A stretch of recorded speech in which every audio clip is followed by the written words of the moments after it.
Hey lads, gals, welcome back to Building Tips, and today we're looking at lampposts.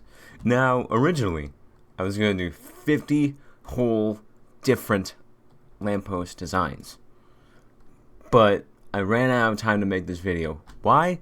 Because, well, I forgot to make this video until it was too late to make 50, and also by the time I made 25, my brain was literally melting. Goo was spilling out of my ears. Anyway, so here I have 25 different lamppost designs. I will make a second video, a part 2, and put the link of that in the description for when it comes up. And yeah, this will be a two-parter. So, going to the first lamppost design is this one here. So this one is kind of medieval-esque. It's really one of the only ways to make torches look good. Torches are useful for sure in survival mode, but just putting them on the ground like this is just not, doesn't look super pretty. And so, but putting these on these little stilts here can make them look a little bit better. The second one here is probably the closest you can ever really get to a full-on tiki torch design. Oh, and by the way, a lot of these will have two different variants if it's related to wood or certain stone variants, to show you how different things can look and how, like, to give you different variations and how things can be. And with this one, this can work really well in sort of a medieval, kind of pagan-esque setting. And this one can work really well inside of a jungle village sort of build. This one here is very similar. It just uses lanterns and is using stone instead of wood. And here's another one of stone. This one using andesite instead of stone brick. And here's one using deep slate. Of course, you can obviously interchangeably use soul lanterns and regular lanterns. It's your choice. And the biggest thing here, right, with lanterns and lampposts is that when you place them in your world, they can't detract from what's around it, because you usually put your lampposts around pathways, right? But they're supposed to light up the area when it's dark out, and they're supposed to accentuate where you're supposed to go and what you're supposed to be looking at, right? And it's really important to do that. Not only that, but it's really important to figure out how many you put inside of an area, because if you put too few, you don't sell the idea of your lampposts guiding you along a pathway when it's dark out. But if there's too many, it detracts from what you build around it. So, building just enough lampposts to sell the idea, but not enough to where it detracts from it, is really important. Moving on, here are two lamppost designs that use fire as the main light source here. Now, if I pull out a flint and steel to relight this, under here is actually netherrack, because if you don't know, netherrack, if you light netherrack on fire, it'll burn forever. Like, it'll just burn for ages. And of course, you could even switch out this with soil and make it a blue flame, just like that. But that's really up to you. Now, here is a couple lamppost designs that fit better in a desert landscape. You see here, I've used the cherry trapdoors to somewhat conceal a sea lantern, and it's put on top of a cactus. Because sometimes cactus will have, like, budding flowers on top of them that are pink, and so you can disguise a light source that way and have a cool looking plant at the same time.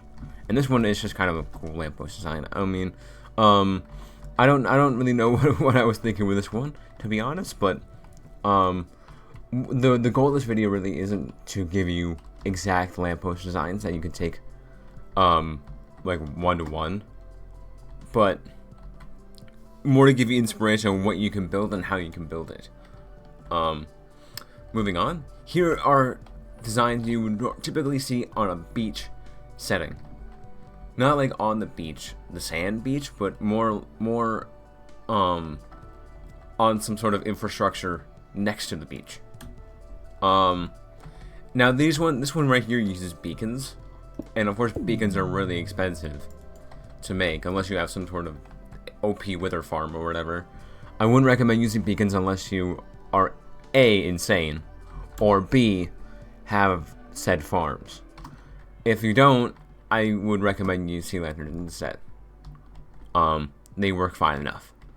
Now here is an example of a lantern or a lamppost you can build in a shantytown setting. Now the goal of a shantytown aesthetic is really to make it look haphazard and hodgepodgey, and with lampposts specifically, I would encourage you to make each lamppost just a little bit different. So let's say you take this one, this lamppost design here. I would recommend you just change things, and I'm not talking texture-wise. I'm not talking just make this a little different here. I'm talking make the shape just a little stranger than the one next to it, right?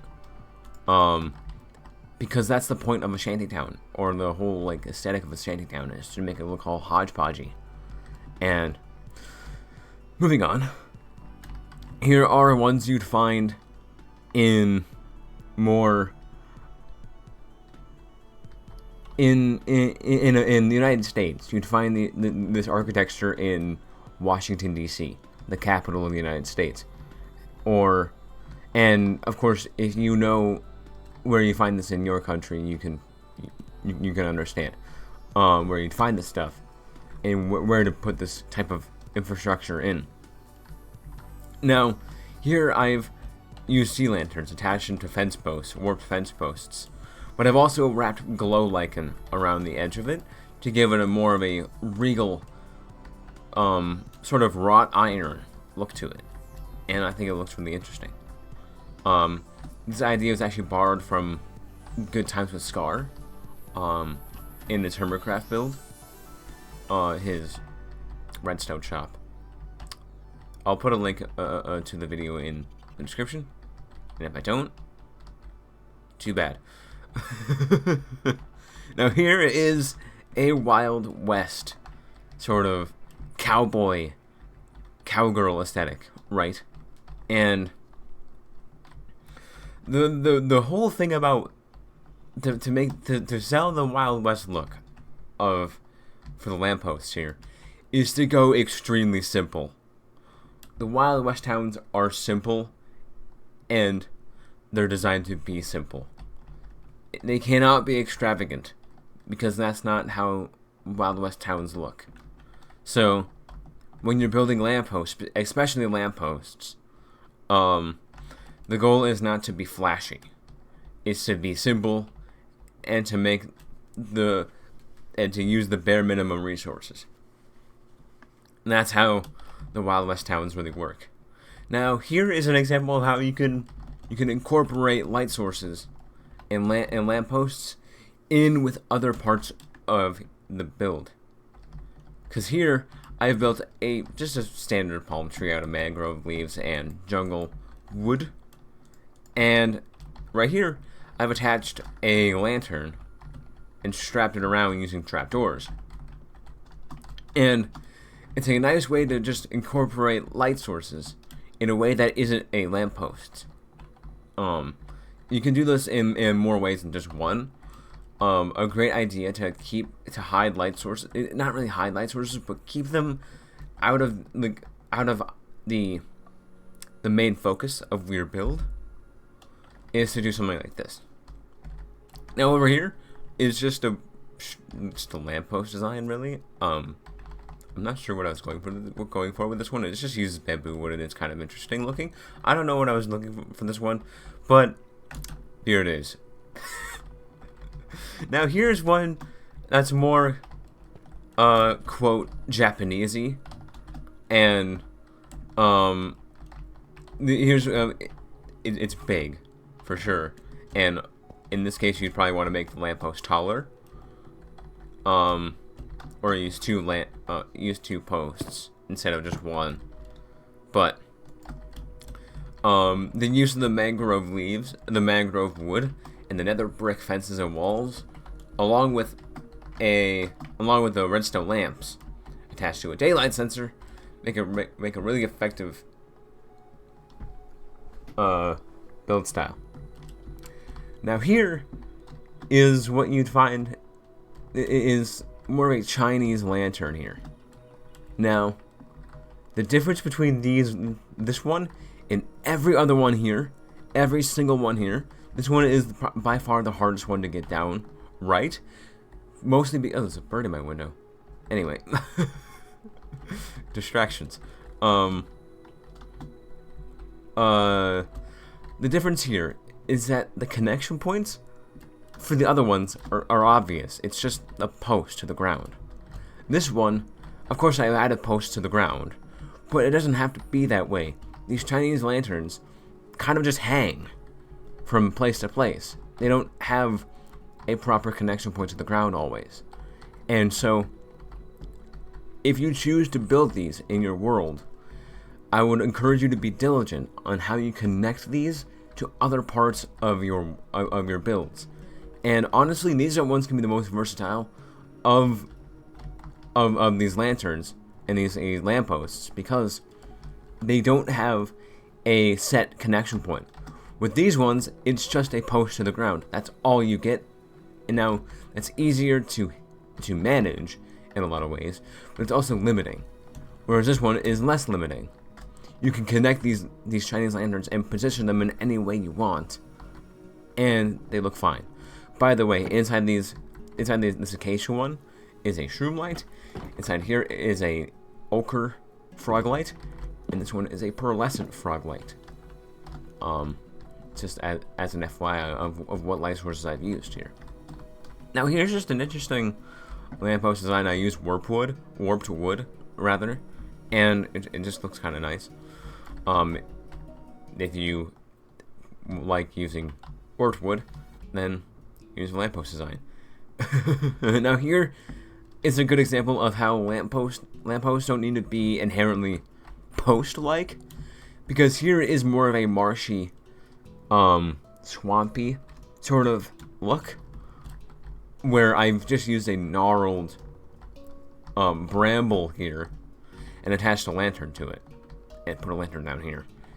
Either one works really, and it's a lesson in thinking that not every lamp post needs to be an actual post. It can just be it can just be any form of connection to the ground to where the lantern should be. Anyway, moving along. Here is sort of a boardwalk aesthetic here, where you have these fence gates attached to a log here, with a lantern resting just on top of it. Now, all the other lanterns I've used, besides that one, are just are hanging from something, and this one here is really just resting there. But with a boardwalk aesthetic, that really makes sense for it to just rest there.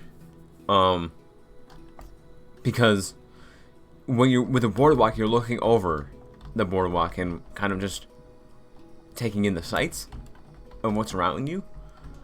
And having a lamppost going up kind of removes that kind of aesthetic. I don't know how else to say it, but I recommend you don't make posts when you're lighting up a boardwalk. Moving on, we have 3 lamppost designs of similar variety, sort of rustic looking, using chains for the lanterns. And here is really an example of how you can make pretty much the same exact design with a different wood type in slightly different positioning and have it look completely different. all three of these they just look different, right?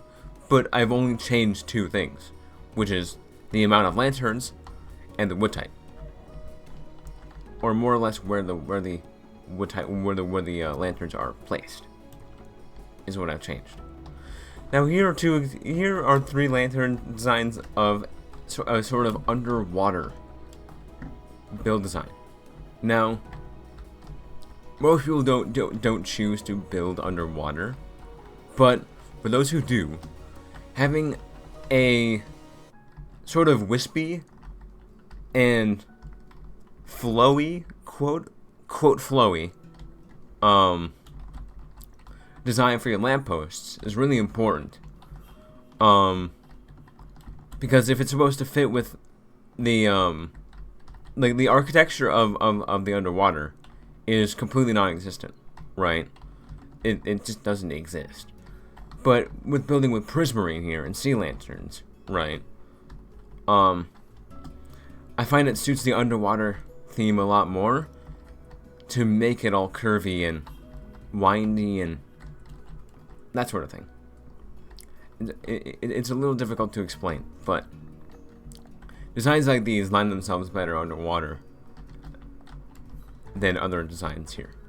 But moving on, here, if you ever want to build in the end, I don't recommend it. There's like not much to do there. But if you just want to make a build in the end, for whatever reason, here's some lamppost designs. They look quite interesting. They use end rods, and yeah. And here's the exact same thing in the Nether. Here's some lamppost designs you'd find somewhere in the Nether. If you have some sort of Nether build, here are some lamppost designs that you can use in your builds.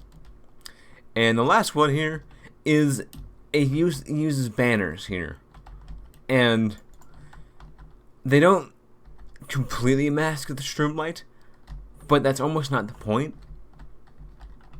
The point of these banners is to really give you a look of how things are in your city landscape. And in this setting, using the red and yellow really signify a sort of royal, kingly, queenly presence. So, say you have some sort of palace or temple or this or that, right? These lampposts would lend themselves well there than in other parts of your city. And that's a really important thing to keep in mind, is that you don't need one set lamppost for your entire city. They can change depending on where you are in said city. In a city, in like a medieval city, there's going to be spots there's going to be areas of your city that are going to be poorer than other places, and to match the quote poorer aesthetic, you're going to have less flashy lampposts. Of all things to be flashy, lampposts would not be one of them. But in a royal setting, these would work just fine. These fit quite well, actually, because it makes sense for the lamppost to be a bit flashier. And yeah, that's 25 entire lampposts. That's a lot of lampposts. Can you imagine I wanted to do 50 of these things? But yeah, I sincerely hope you found this video I sincerely hope you found this video insightful in some way or another. Again, these are just designs that I've come up with. Feel free to take them as they are, or change them a bit to make them fit better into your world or your build. And feel free to not use any of these at all. It's up to you. But as always, I will see you lads later. Take care. Hey lads, Galaxy Boy here, welcome back to Building Tips. Oh, I messed it up.